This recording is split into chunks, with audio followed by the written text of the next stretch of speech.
saya belum baca detail, tapi kalau yang dimaksud beliau pastinya ini nih, ya pastinya adalah terkait dengan aset recovery.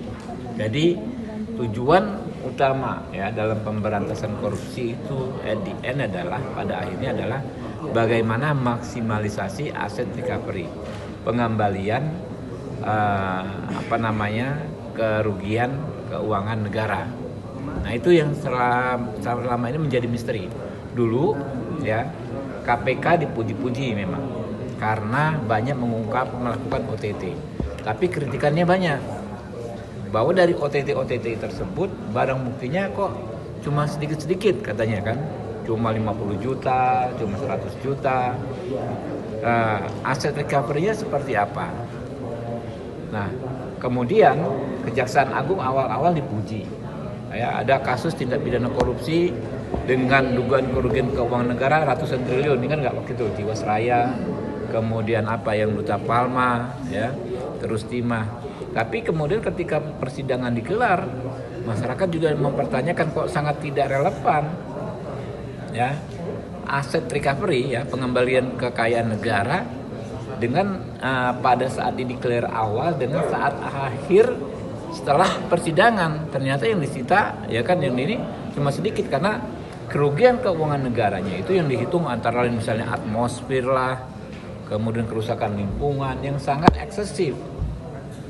Nah, padahal ya itu dia keinginan kita masyarakat publik adalah bagaimana kerugian keuangan negara semakin bertambah, pengembaliannya semakin maksimal. Itu yang disampaikan Pak Prabowo. Pak Prabowo bicara dengan gaya pop, ya kan mungkin kita akan bukan dalam konteks akan membebaskan, tentu saja beliau akan sangat paham, ya. Tapi tentu kalau ada orang melakukan pidana, ya, lalu dia kooperatif dalam mengakui kesalahannya, ya, lalu mengembalikan hasil kejahatan, tentu itu akan menjadi hal-hal yang akan meringankan dalam pemberian hukuman. Itu hal yang sangat teoritis sekali dalam ilmu hukum pidana, ya. Jadi jangan dipelintir, jangan di framing dengan jahat, ya, bahwa Pak Prabowo akan membebaskan koruptor. Itu ya, nggak mungkin lah itu ya. Artinya kalau konteksnya memaafkan secara payung hukum gimana? Makanya Anda itu kan tadi kan dengar nggak saya ngomong gitu loh. Payung hukumnya kan nanti urusan kita, penegak hukum, urusan penegak hukum. Bukan, makanya dengar dulu. Anda itu saya ngomong panjang lebar nggak dengar. Jadi gini, Pak Prabowo ngomong dengan gaya pop, ya kan ya. Dalam konteks hukum ada teorinya.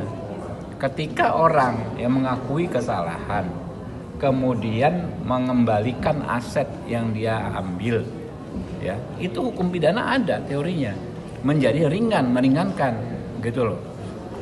Teori pelaksanaannya di persidangan nanti dalam proses peradilan yang terbuka untuk umum.